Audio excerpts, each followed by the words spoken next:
When it comes to UI design, user defaults are such an interesting topic to get into.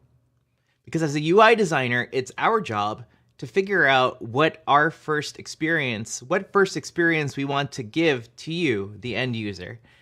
So for our next dive into the user experience of Final Fantasy XIV, I wanted to go over the defaults that the developers and designers of the game have given you. So what I want to get into is a high-level overview of defaults, why we have them, what they are in Final Fantasy XIV, and most importantly, why you should be changing them.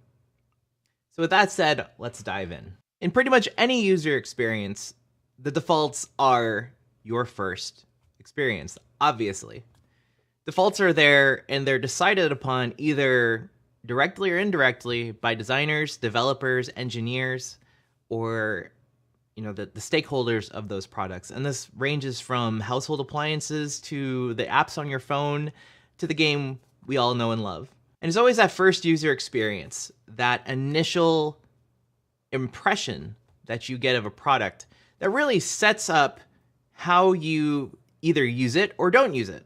How you use it for life or you don't use it at all. That is the make or break. First impressions when it comes to user interfaces and user experiences are everything, and the defaults that are chosen are extremely important when it comes into it. FF14, for what it's worth, has a very decent set of defaults, and I've managed to guide a good amount of my friends who have never played the game before, but either have played MMOs or have not, through the introductory experience, at least to level 10 or 20. And for the most part, we haven't had any cases of people wanting to drop it, purely because of the user experience. And while it does borrow a lot or requires a good amount of knowledge when it comes to post-WoW or World of Warcraft, post-World of Warcraft MMORPGs, it does use what they call the active help system to augment a lot of those systems and to try to educate you as to what all these systems do, how to move, how to use the main menu, how to use sanctuaries, and they have active help for pretty much everything important when it comes to the game. And unfortunately, the fact that the active help window is a pop-up window and kind of gets in your way when you kind of least expect it, and the fact that we as a generation have been sort of trained to close pop-up windows, I have seen, say, my wife and some good friends of mine, our niece who's gotten into it, I would ask them about certain things that they should have learned via an active help menu, but they closed it. Unfortunately, no matter how good your defaults are or how good your user experience is, you're always going to have people that don't read it. So you kind of have to educate them in other ways. And again, having a good default system, having a good system where, this is a good baseline in order to get you started is a really good way to kind of counteract that. If we go through the different menus, and I like when I think of the menus, I think mainly of the character configuration menu. Obviously, you're going to want to go through system configuration. I do have a lot of people when it comes to system configuration asking, like, how do I change the language? It's not necessarily something that is very straightforward because it's in other settings. Other language. Okay, cool. I would think that would be in sound because, we hear it, it's audio. I always try and dive in and see what I can change and see how easy it is to change and what those things affect. And a lot of these things we'll go into in later videos. There's the standard versus legacy movement settings. There's direct chat. There are things that I really wish would have like pop-ups of some sort or like tooltips. Like direct chat, I've had to explain this on like 15 occasions what direct chat is. And for those of you who don't know, just as a quick aside, direct chat, if you enable it, if you type on your keyboard at all, it will directly put those keystrokes into chat, which if you're not using a controller is completely counterintuitive and not something that you want to turn on. In UX, we're always striving to provide good user defaults, By providing a good set of defaults, we're saving users the overhead of having to onboard, the first few hours, few days, few weeks of their user experience. The difference between somebody like me who's been in web design and somebody else who's been sort of in game design is the fact that in web design, we try to promote best practices. We try to give you good defaults and good ways to get to things by default. Whereas in games, at least through the explorations that I've done with different MMOs, is that they kind of give you good enough.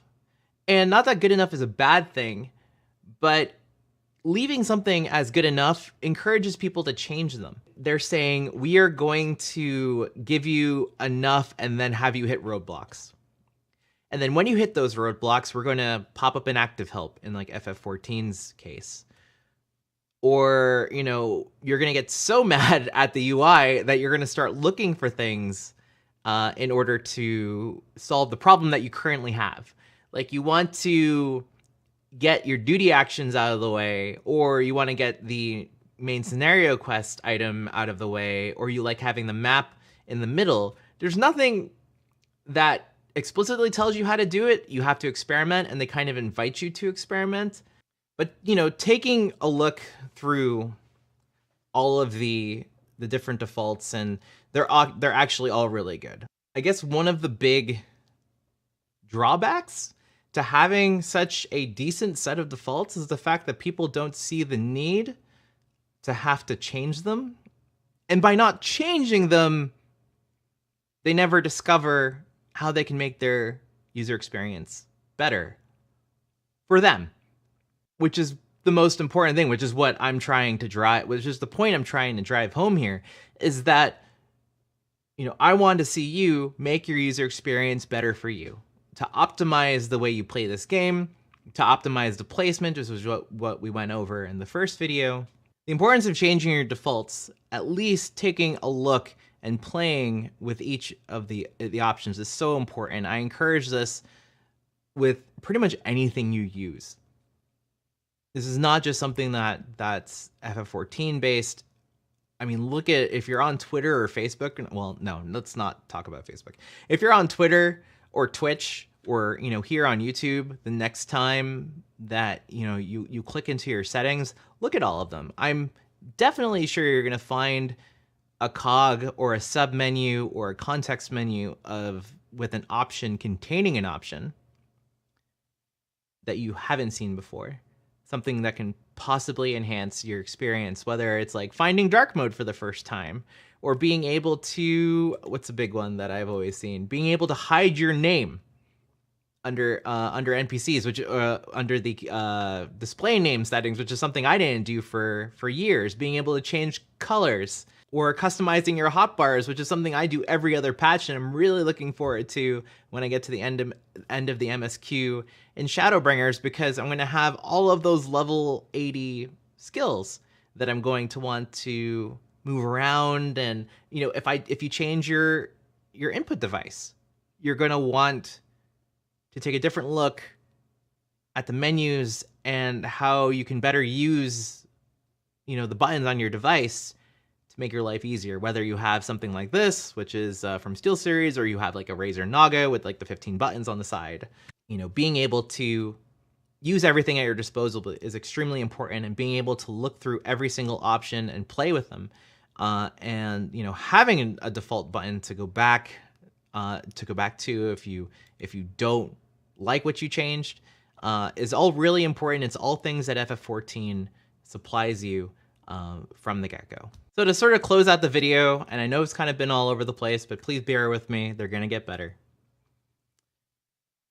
I kind of wanted to take a look at some of the things that I've changed, and some of the things I kind of wanted you to look at next time you look at your UI. We've changed back to my main character on Famfrit. This is my Dark Knight, who is going to be highly represented in the Dark Knight expansion that is Shadowbringers, like, Stormblood was a monk expansion. Anyway, besides the point, not my line of work. Some of the things that I would immediately change if I had to do this all over again and start a character on Ether, but I can't because I cannot do alts because I cannot do all of this stuff over again. Being able to change my movement settings, again, I like being able to, if I press back to be able to turn and things like that. I would love to take a survey sometime as to how many people like standard versus legacy. Actually watching a friend right now on another monitor who uses standard, and I'm kind of wondering why he does that. Under the item settings menu, being able to turn everything into expanded, because I have a 1440 monitor, and even before then I had a 1080p monitor. So, you know, being able to press I and having all of your items there, wow, that's disgusting. I need to clean that out. Under UI settings, being able to display like action help and have it be fixed, because there was this sense when you have action help as next to your cursor that if you're kind of clicking around, because I do click things on the right side of my screen, and it would always get really annoying when, you know, all of the tooltips would appear there, but I don't want them to not be there. So they give you a lot of options.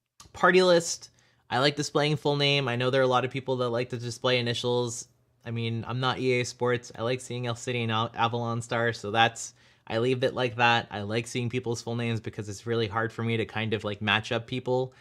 Being able to have the maximum amount of status effect icons. This is something that a lot of people didn't really catch on to until they started seeing it on other screens. If you weren't following the blog, you didn't know that they expanded it from, what was it, 5 to 10?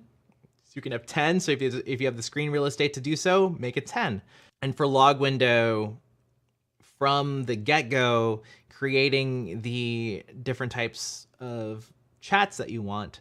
I have general, battle, my linked shells, and I actually have my social one moved off. And the fact that chat doesn't follow scaling rules is still really weird, and I hope they change that soon. Please, Shadowbringers, that'd be great if you could change that. The 2-window part, this is actually something I learned from watching another broadcaster. I would always have to change to my social tab. So I have all of the notifications in there: party notifications, party chat, FC chat, alliance chat, anything like that I have in there. And then like other system messages I have in like general or battle. I rarely use battle. I try to check link shells if there is a little indicator. But being able to go in to log window settings from the get-go and setting that stuff, I never have to worry about it again unless they add a feature or change it in some way. So that's just the character configuration screen. And I know that was a lot, and I hope that you can kind of, what I hope you've gotten out of this is that you can kind of take a piece or two, or at least take some time to look at your default options, and or rather take a look at the options that were given to you and set your own default, your new defaults. Find an option that you hadn't found before, and if you did find one, leave it in the comments. Tell me what option that you just found that you hadn't known of before. A lot of the videos that I want to do in the future, especially with Shadowbringers coming up, is going to be focused on not only changes between 4.0 and 5.0, but just how to find those little bits, like 1 to 2 minute videos about, you know, this is this option, this is what it does, this is how it affects your character and your UI, and this is when you should use it. Whatever you can do to support the video, support the channel, leaving comments, letting me know what you want to hear, sharing it, all of those things would do a lot to sort of let me know that you want more of these. And I love doing them. They're a little bit tougher than just being able to do a vlog, but they're a lot more fun to me because I'm able to sort of share my knowledge as a UI designer and my quirks as a designer with you. We're kind of coming up on Shadowbringers, and I hope to have a few more videos out before, you know, all that news starts coming out. So please look forward to it, and I'll see you in the next video. Take care.